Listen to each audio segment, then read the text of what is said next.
اعوذ باللہ من الشیطان الرجیم، بسم اللہ الرحمن الرحیم۔ میں پروگرام سافٹ انالیسس کے ساتھ ایک دفعہ پھر آپ کی خدمت میں حاضر ہوں۔ آج کا پروگرام مجھے ایک میسیج ملا ہے، ایک جونیئر کمیشن آفیسر آرمی سے ریٹائرڈ ہوئے، تو اس کے علاوہ بھی کافی سارے لوگ اس بارے میں سوالات کرتے تھے کہ پینشنر کہاں پہ انویسٹمنٹ کریں اور جہاں سے ان کو ماہانہ کچھ نہ کچھ انکم ہوتی رہے جو ہر مہینے انہیں ملے۔ تو سب سے پہلے ان کے میسیج کا جو سینٹرل آئیڈیا یہ کریکس تھا وہ یہ تھا کہ انہوں نے ایک مہینہ پہلے 1 جنوری کو اپنے 30 لاکھ روپے کسی بینک میں جمع کروائے، کوئی جاننے والا تھا، تو ان سے کہا کہ تاکہ مجھے اچھے مہینے کے بعد اچھی کسی اسکیم میں ڈال دیں جہاں سے مجھے پیسے ملتے رہیں۔ لیکن جب اس مہینے کی 1 یا 2-3 کو وہ گئے تو وہ بندہ تو وہاں سے کہیں ٹرانسفر تھا یا موجود نہیں تھا، تو ان کو یہ بتایا گیا کہ ایک تو آپ کے پیسے جو ہیں وہ کرنٹ اکاؤنٹ میں، دوسرا کوئی ایک اچھی خاصی اماؤنٹ کی آپ کی انشورنس کر دی گئی ہے، آپ تو کچھ مل نہیں سکتا ہے۔ تو انہوں نے میرے ساتھ رابطہ کیا، بہرحال میں نے کہا یہ تو ایسے ہی ہو گیا چونکہ آپ نے دستخط کیے ہوں گے، اور جو انہوں نے بتایا کہ وہ اب کہہ رہے ہیں کہ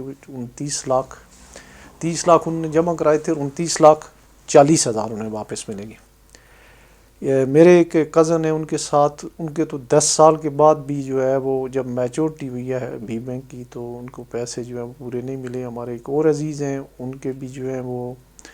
نیو جوبلی انشورنس کے جو ہے وہ کچھ 10 لاکھ کے 7 لاکھ مل رہے ہیں، کسی کو 6 لاکھ مل رہے ہیں۔ تو اس ضمن میں سب سے پہلے تو میں یہ عرض کرتا چلوں کہ جتنے بھی ہمارے ریٹائرڈ ہمارے بھائی اور دوست ہو رہے ہیں، وہ خواتین و حضرات جو بھی ہوں، تو انہیں یہ خیال کرنا چاہیے کہ وہ اس کی کوئی پلاننگ کر لیں کہ انہوں نے انویسٹمنٹ اگر ماہانہ آمدنی اسکیم میں کرنی ہے یا 3 مہینے 6 مہینے والی، تو وہ سب سے زیادہ سیکیورڈ ہو۔ اب ہو یہ رہا ہے کچھ عرصے سے، 8-10 سال سے 12 سال سے، کہ انشورنس کا بزنس، انشورنس کمپنیاں پینیٹریٹ کر گئی ہیں بینکوں کے اندر۔ بینکوں میں ان کے لوگ بیٹھے ہوتے ہیں، بینکس کو باقاعدہ اس کا ٹارگیٹ ملتا ہے، اور وہ اس ٹارگیٹ کے نان فنڈنگ انکم جو ہے بالکل سالڈ انکم ہوتی ہے بغیر کسی محنت کے۔ تو وہ لوگوں کو جب اکاؤنٹ کھلواتے ہیں تو اس وقت جو ہے وہ ایک اور فارم پہ بھی وہ سائن کروا لیتے ہیں، اس سے بندے کو نہیں پتہ ہوتا ہے جتنے بھی فارمز ہوتے ہیں، خواہ وہ اکاؤنٹ اوپننگ فارم ہو، انشورنس کا فارم ہو، چھوٹی جتنی چیزیں ہوتی ہیں وہ آپ کے حق میں نہیں ہوتی ہیں، آپ کے اگینسٹ ہی ہوتی ہیں۔ ایک تو جب بھی کسی بینک میں اکاؤنٹ کھلوائیں تو یہ اس سے پوچھیں کہ یہ کون سا اکاؤنٹ کھول رہے ہیں آپ، تو کبھی بھی آپ کرنٹ اکاؤنٹ نہ کھلوائیں۔ دوسری بات یہ ہے کہ اگر آپ سمجھتے ہیں کہ یہ جو کنونشنل بینکنگ ہے یہ صحیح نہیں ہے، تو کسی بھی بینک میں پرافٹ لاس شیئرنگ اکاؤنٹ جو ہے اسلامک بینک میں کھلوا دیں، اور آپ جس پیپر پہ وہ بینکر آپ کو سائن کرنے کے لیے کہے تو اس سے پوچھیں کہ یہ کیا چیز ہے، چونکہ یہ بینکنگ جو ہے اس میں ان کو ٹارگیٹ ملتے ہیں کہ آپ انشورنس کا یہ ٹارگیٹ ہے، کرنٹ اکاؤنٹ کا یہ ٹارگیٹ ہے، ویسے ڈپازٹ کا یہ ٹارگیٹ ہے، اور بینکرز کی جو انٹیگریٹی ہے وہ بہت حد تک کمپرومائز ہو گئی ہے، ان کے ساتھ آپ جو ہے وہ ان کے اوپر ریلائی نہیں کر سکتے ہیں۔ تو یہ جو ہے میں نے 1-2 آپ کو کیسز بتائے، اور اس میں ساری کمپنیوں نے جو ہے وہ بینکوں کے ساتھ جو ہے وہ کافی اپنے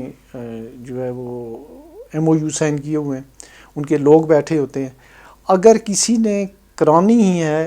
انشورنس کرانی ہے، تو وہ اپنے بچوں کی یا وہ کرائے state life insurance corporation of Pakistan سے، جو قومی ادارہ ہے اور جو بہت ہی گڈ ول جس کی بہت اچھی ہے، بہت اچھی ریپوٹیشن والا ادارہ ہے۔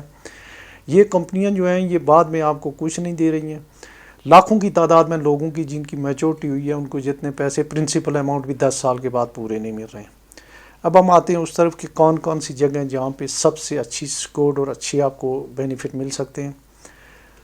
اس میں بینکس جتنے بھی ہیں وہ کوئی بہت زیادہ آپ کو منتھلی انکم والے جو ہیں وہ بینک نہیں دے رہے ہیں، منتھلی ان کی جو پروڈکٹس ہیں اس میں کوئی اتنا زیادہ وہ پیسے نہیں دے رہے۔ ہاں بعض بینکس جو ہے وہ میوچل فنڈ کے لیے جو ہے وہ آپ کو کہتے ہیں، لیکن جو میوچل فنڈز ہیں وہ کراچی اسٹاک ایکسچینج کے ساتھ وہ جو ہے وہ جڑے ہوتے ہیں۔ اسٹاک ایکسچینج جب اوپر جاتا ہے تو ان میں بہتر پروفٹ آ جاتا ہے، اور جب وہ اسٹاک ایکسچینج نیچے جاتا ہے تو پھر جو ہے وہ ان کو لاس ہو جاتا ہے۔ اسی طریقے سے کچھ جو کمپنیز ہیں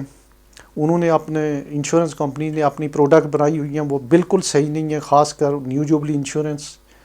اور EFU اور اس طرح کی دوسری جو ہے ان کے اوپر بالکل ریلائی نہیں کریں. وہ 10 سال کے بعد 5 سال کے بعد 15 سال کے بعد آپ کو پورے پیسے دینے کے پابند بھی نہیں ہے اور منیمم کوئی پرافٹ آپ کو گارنٹیڈ نہیں ہے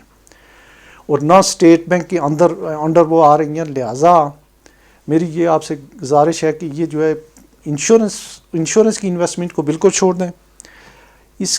بینکس میں اگر آپ کو کوئی بہت ہی اچھا دیکھ بھال کے اگر ہو تو آپ کر لیں. میوچل فنڈ بھی جو ہے وہ کسی عام بندے کی جو ہے وہ دسترس سے باہر ہے چونکہ اس میں اپس اینڈ ڈاؤن لگے رہتے ہیں. ہاں آپ جو سب سے سیف اور سیکورڈ ہے وہ ہے نیشنل سیونگ جو ہے وہ گورنمنٹ آف پاکستان کا ادارہ ہے اور سب سے اچھی جو ہے وہ پر منتھ جو ہے وہ آپ کو وہ دیں گے. مثال کے طور پہ اگر 1,00,000 روپیہ ہے تو 1,00,000 روپے کے اوپر تقریباً وہ منتھلی جو ہے 1100-1150 روپے دیتے ہیں ریٹائرڈ لوگوں کو. اچھا جتنی بھی اسکیمیں جتنی پرافٹ کی اسکیمیں ہیں ان کے اوپر 2 چیزوں کا خیال رکھیں کہ ایک تو زکوٰۃ اپلیکیبل ہوتی ہے, اس کے لیے CZ50 فارم دینا ہوتا ہے, اور دوسرا بیشتر اسکیموں کے اوپر اب ٹیکس لگنے والا ہے اور کچھ کے اوپر لگ گیا ود ہولڈنگ ٹیکس 15%. ایون جو ہے وہ نیشنل سیونگ کے اوپر بھی شاید اس سال سے لگ جائے گا. تو اگر آپ کو کوئی ادارہ یہ کہتا ہے کہ وہ آپ کو 1,00,000 پہ 1,500 روپے دے گا 1,800 روپے دے گا تو اتنا نہیں دے سکتا ہے. اور اسی طریقے سے بے شمار جو ہے وہ سوشل میڈیا کے اوپر آفرز آ رہی ہیں. لوگ کہہ رہے ہیں جی کہ آپ اتنے پیسے دیں 10 لاکھ دیں تو ہم آپ کو جو ہے وہ 15,000 روپے منتھلی دیں گے, 20 لاکھ دیں گے. یہ ساری کی ساری چیزیں فیک ہیں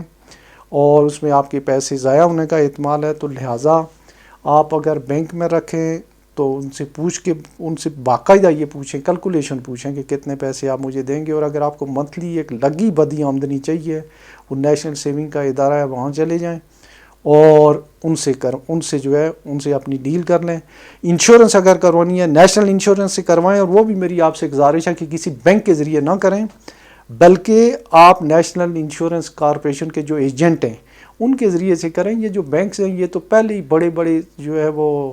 ملٹی بلینئر لوگوں کے ہیں, تو اس میں کسی غریب ایجنٹ کا فائدہ ہو جائے گا, لیکن نیشنل انشورنس کارپوریشن آپ کو جو ہے اپنی جو گارنٹیڈ منی ہے وہ آپ کو پے بیک کرے گی. تو امید ہے کہ آپ کو کسی حد تک جو ہے وہ کلیریفیکیشن ہو گئی ہوگی, اور آئندہ جب بھی آپ اپنے پیسے کسی بھی بینکر کے حوالے کریں یا وہ دیکھیں تو اس سے جو ہے اس بارے میں ضرور پوچھیں کہ آپ کو وہ کیا دے رہا ہے اور کہیں آپ سے انشورنس کا فارم تو نہیں وہ کر رہا ہے. تو اس سلسلے میں retired teachers, male female, army کے آفیسرز, خاص کر جو جونیئر کمیشنڈ آفیسرز ہیں, پولیس کے لوگ اور بے شمار لوگ جو ہیں وہ میرے پاس آئے ہیں, لیکن ان کا کوئی مداوع نہیں ہے چونکہ ان کی جو اب بعض لوگوں کو تو پتہ چلا ہے 15 سال کے بعد اور 10 سال کے بعد چلا ہے کہ ان کے جنہوں نے جتنے پیسے جمع کروائے ہیں وہ بھی انہیں نہیں مل رہے. تو آج اتنا ہی. اپنا بہت سارا خیال رکھیے گا. اللہ حافظ.